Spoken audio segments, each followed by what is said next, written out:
Jorge Arruda, do Programa de Combate ao Racismo da cidade de Recife, que falou aqui que leu nossos livros, mas ele que nos deu uma aula aqui. Essa humildade só os grandes têm, viu? O pessoal confunde humildade com fraqueza. Humildade, para mim, é aquele... Os grandes líderes, para mim, são humildes. E é forte e firme como você que foi. Parabéns, viu? Deu show aqui. Frei Davi. O Frei Davi não é novidade, o Frei Davi é nosso parceiro, um dos nossos líderes. Fala aqui pela Educafro. E já acertamos aqui a outra audiência da...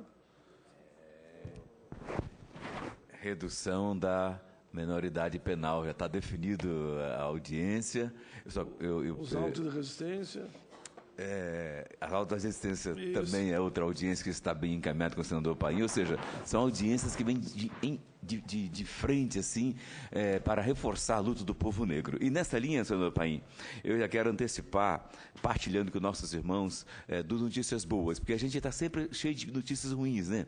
E duas notícias boas. Primeira notícia boa foi os 50 universitários da Educafro que tiveram audiência com o presidente da OAB Nacional. E ali foi entregue uma carta à OAB Nacional solicitando 10 pontos para que a OAB Nacional seja mais inclusiva em todos os aspectos. E um deles, nós mostramos para a OAB Nacional, por mais que a OAB Nacional é nossa parceira, mas a OAB Nacional nunca indicou o negro para desembarcador. E aí nós criamos uma fórmula, senador, uma fórmula de como em cada estado do Brasil a OAB possa, para cada 3 listas quíntuplas, seja indicado uma lista de negros. E outras propostas foi acolhida e será votada em caráter simbólico na próxima reunião da OAB Nacional. E eu pergunto ao senador se dá para a assessoria tirar cópia para todo mundo que está aqui presente. Acho importante partilhar essas boas notícias, porque a gente sofre muito com más notícias sempre para o nosso povo negro, né? E ter uma notícia boa sempre para nós é motivo de entusiasmo. Senador, a segunda notícia boa eu confesso que eu mesmo não esperava que fosse ter essa notícia ainda em 2015. Senador, nós estamos trabalhando intensamente. Pois não. É o seu prestígio, Frei Davi. Não só o seu prestígio, como também do Jorge. A próxima mesa solicitou, se não é possível, eles virem já nesse momento à mesa, ficam aqui conosco e continuam na fala. Nunca aconteceu isso, hein? Isso é o prestígio de vocês dois aqui. Por mim é que não é. Vocês é que são os... Então, eu convido a Cida Bento, da Comissão de Direitos Humanos do Conselho Federal de Psicologia. Seja bem-vinda aqui, Cida. Hélio Santos, do Conselho Deliberativo do Fundo Baobá. Diz que ele está chegando. E Zélia Amador, da Comissão Técnica Nacional de Diversidade para Assuntos Relacionados à Educação Afro-Brasileira. E chamar mais quem? Não tem problema não, chamamos mesmo. Mais alguém? Ele está a caminho. O Hélio está a caminho. Está bem. A palavra volta para o Frei Davi. Vou marcar novamente seu tempo. Isto, obrigado. E aí a segunda notícia, senador Paim, ela é muito forte mesmo, viu? Eu até estou me preparando para dar essa notícia legal. Nós temos um projeto caminhando na Câmara sobre a questão do auto de resistência. Infelizmente, os deputados, contrário ao povo negro, pensaram projetos macabros no projeto de auto-resistência. De modo que o nosso projeto de auto-resistência está condenado para sempre a nunca sair da gaveta. Eu dou meus prismas aqui a todos nós negros e negras, porque a gente fomos traídos por deputados de direita que mataram o projeto de auto-resistência. Só que Deus escreve certo por linhas tortas. E aí vem a boa notícia agora. Procurando outros caminhos, conseguimos grandes avanços. O Conselho Nacional do Ministério Público, agora, no dia 22 de setembro, aprovou, na 18ª sessão, uma resolução que é obrigatória para todos os ministérios públicos do Brasil, cujo conteúdo é 5 vezes mais qualificado e mais forte do que a lei que seria aprovada do auto-resistência. Já está em ação, E aqui está a lei, aqui está a resolução do Conselho Nacional do Ministério Público, que é 5 vezes mais vigoroso do que o projeto de auto-resistência que está engavetado na Câmara. E eu te peço que tire 50 cópias para o pessoal que já chegou e que estão vindo aí para ter esse material na mão e fazer isso ferramenta para a nossa transformação. E aí, senador, nessa mesma linha, eu peço ao senhor e presidente e demais membros da comissão da CPI, dessa CPI, que envie um requerimento para o Conselho Nacional do Ministério Público perguntando como é que está a aplicação dessa resolução, uma vez que foi aprovada no dia 22 e com certeza, 22 de setembro, e com certeza foi pedido a nós um certo segredo. Por quê? E aí eu vou abrir aqui o jogo. Porque havia uma pressão violenta de policiais militares, associações nacionais, e de delegados, associações nacionais, contra a resolução após aprovada no Conselho do Ministério Público. Então havia uma pressão grande para não deixar isso na prática. Mas agora já está consolidado, eu então estou no direito, em primeira mão, a anunciar que é a nação que tem essa resolução. E aí eu solicito que seja encaminhado um requerimento para o Conselho Nacional do Ministério Público para dizer como está a aplicação dessa resolução. Se me permitir, esse requerimento nós faremos, mas com dois eixos. Primeiro, cumprimentando o Ministério Público. Verdade. E segundo, pedindo como está a aplicação. Senador, o senhor sempre estratégico, parabéns. Não, juntos, estamos caminhando juntos. E aí eu peço então que bote o slide, por favor, o slide para poder a gente então já ser bem direto e bem focado em nossa explanação. Eu agradeço, portanto, a toda a equipe da CPI, aqueles senadores que não puderam estar presentes, mas dizer que para nós, negros e negras... O Hélio Santos já chegou, então nossos... Oba, cadê o Hélio Santos? Grande Hélio Santos. Portanto, já estamos então com o Hélio Santos entre nós, grande intelectual da comunidade negra. CPI, Senado Federal, extermínio de jovens negros. Todos lembram dessa foto aí, que foi uma foto marcante, que mostrou como a polícia trata o negro ao longo da história. E quase nada mudou. Em 2012, 56 mil pessoas foram assassinadas no Brasil. Mais de 30 mil eram jovens com 15 a 29 anos de idade. 77% dos assassinados eram negros. Menos de 8% dos casos foram... Olha só, menos de 8% dos casos foram apurados pelo Ministério Público. O que fez os poderes executivo, legislativo e judiciário para punir os culpados e para fazer o Ministério Público agir? Extermínio de dentista negro Flávio Oliveira, em fevereiro de 2004. Aí está a foto da mãe do dentista dando entrevista, e ali está ele junto com ela junto com a Educafro, buscando indenização para essa situação de violência, que foi um jovem que, recém-formado dentista, foi confundido pela polícia, confundido entre aspas, e a polícia o assassinou como se fosse ladrão. E o mais grave, como é que foi o fato? A polícia recebeu uma queixa que houve um roubo. E aí, então, saiu a polícia, segundo o assaltado, o ladrão correu rua tal, em Santana, bairro Santana, São Paulo. Então, o policial foi correndo para a rua tal, e atrás viu um comerciante que foi assaltado. Um senhor de idade, que não podia correr tanto como os policiais. Quando os policiais correndo na frente vê um jovem fechando um carro e saindo, o policial não pensa 2 vezes, atira no jovem. Quando vem o comerciante correndo atrás e fala, não, é engano, não é esse não é o assaltante. Os policiais mandam o cara calar a boca, mandam ele embora, mandam calar a boca, vai lá no carro da polícia, pega uma arma raspada, bota na mão do Flávio, vai no carro da polícia, pega a droga, bota no carro do Flávio e ali registrou o auto de resistência. Então, gente, auto de resistência é isto. A polícia usando o direito de matar. No Brasil, muitos acham que não tem, mas tem sim pena de morte, só para alguns. Como exemplo do cenário de matança de jovens negros no Brasil, analisemos os crimes de maio de 2006 em São Paulo. Quase 500 vítimas foram assassinadas pela polícia. E, lógico, e mais outros também, além de outros, assassinados por quadrilhas, naquele clima de maio. Novamente, o que o Estado de São Paulo e a nação fez para punir os culpados? Então, portanto, ontem teve essa realidade. A polícia... como é que se deu ali o crime de maio de 2006? A polícia extorque. Extorque a quem? Ao PCC e familiares do PCC. Atenção, estou dando a letra aos bois.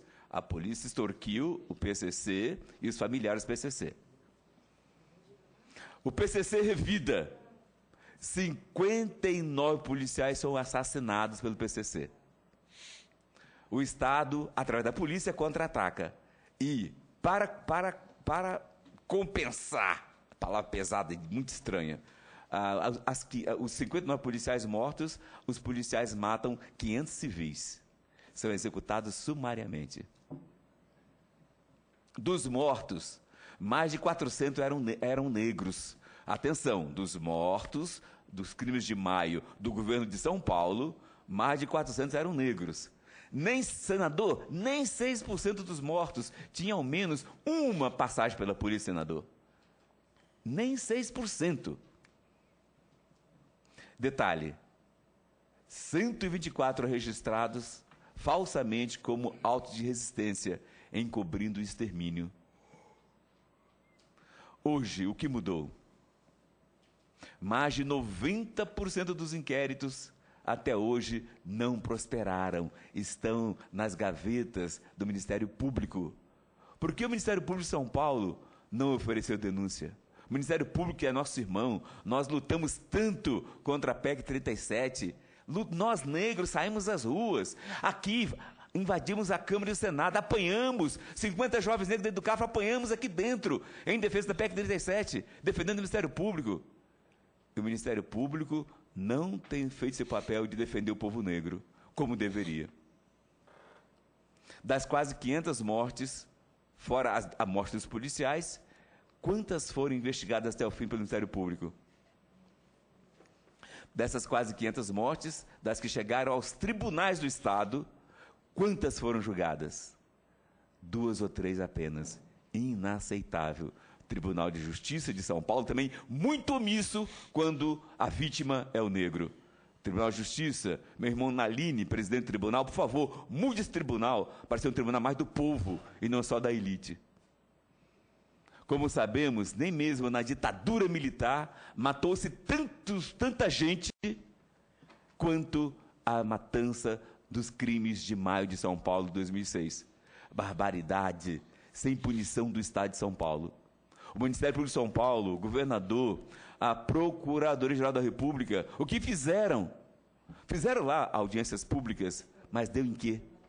Até hoje nada. Cobramos do governador, e eu peço mais uma vez a essa CPI, que cobre o governador de São Paulo, que cobre o Ministério Público de São Paulo, requerimento, prestando contas de como está a averiguação desses crimes de maio de 2006, onde mais de 500 irmãos nossos foram assassinados e a maioria negros. Queremos mais decisões como a do julgamento do PM de São Paulo, André Pereira da Silva, que foi condenado pelo assassinato de 3 jovens negros. Por que não foram todos os assassinos levados a julgamento dos demais jovens que estamos aqui denunciando? E o problema continua, para nossa tristeza.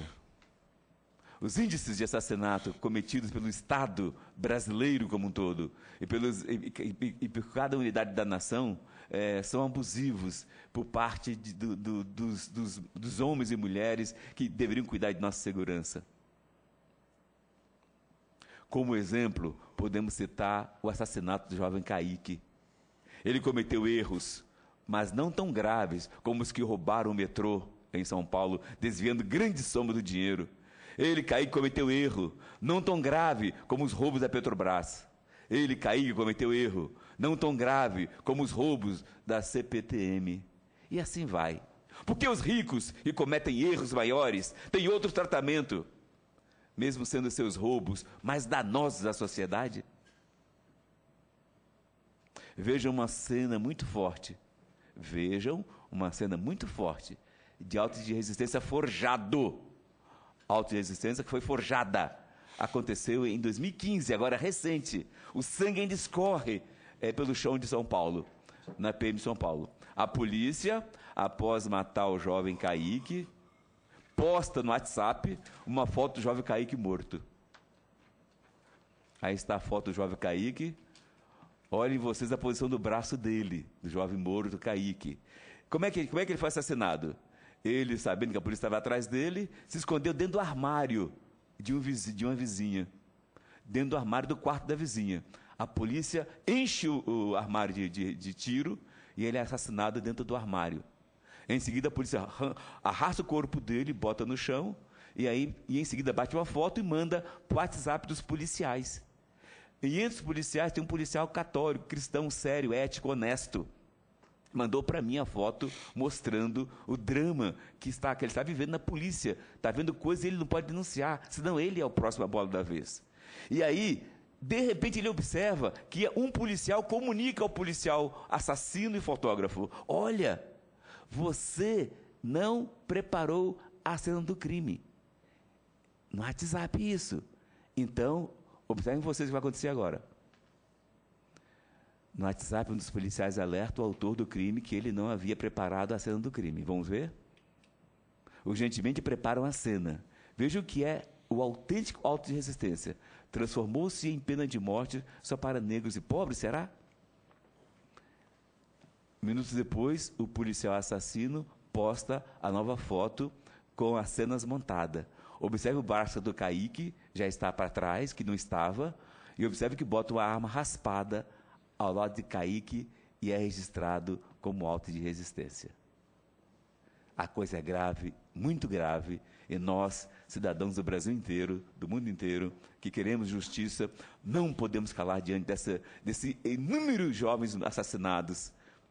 Se eles estão fazendo algo errado, com certeza é por falta de oportunidade. Se os ricos roubam Petrobras, roubam a CPTM, roubam o metrô, não é por falta de emprego. É falta de vergonha mesmo. A sociedade civil aplaude os bons policiais. Temos muitos bons policiais, graças a Deus, como esse jovem católico sério, não por ser católico, por ser uma pessoa ética, que mandou para nós as fotos e nos possibilitou denunciar aqui no Senado. Essa que é uma casa do povo, casa que defende os pequenos. Queremos isto. Essa audiência pública vai gerar mais força para que os bons policiais façam como fez o sargento Marco Akira, que em janeiro de 2015, lá em São Paulo, denunciou os 17 policiais, membro do grupo de extermínio que atua na zona leste de São Paulo. A gente até gostaria de pedir ao senador que fosse dirigida uma mensagem para esse sargento Marco Akira e demais bons policiais, parabenizando pela coragem deles de fazer a coisa certa. Os poderes legislativo, executivo, judiciário, Ministério Público, Defensoria Pública, todas as 5 forças precisam rever suas práticas. Precisamos que vocês, poderes, defendam mais o povo negro. Na condição de sociedade civil, queremos ver indenizados todas as famílias das vítimas dos crimes de maio de 2006 e demais jovens assassinados no Brasil, com o mesmo empenho que foram indenizados os parentes das vítimas da ditadura militar. Eu tinha aqui um texto também falando da questão do assassinato de mulheres negras, mas tenho certeza que vou deixar para as mulheres negras para a gente falar esse tema. Seguindo.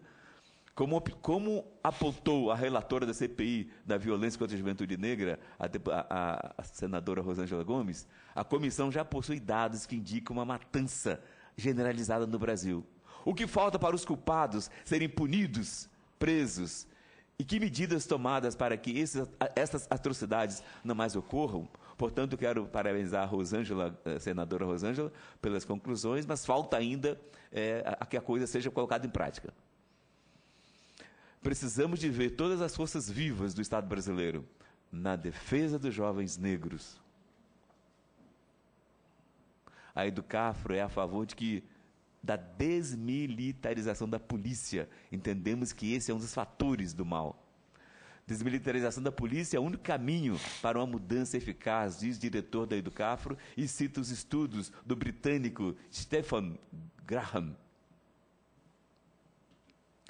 Nossas mais profundas condolências aos pais dos terríveis crimes de maio e demais parentes das vítimas da matança de Jovem Negro do Brasil. Queremos, sim, dar nossa energia, nossa voz, nossas oportunidades de estar em um plenário como esse para defender vocês, pequenos, quebrados, humilhados, negros irmãos do Brasil. Obrigado. Tudo bem, Frei Davi. Falou para educar,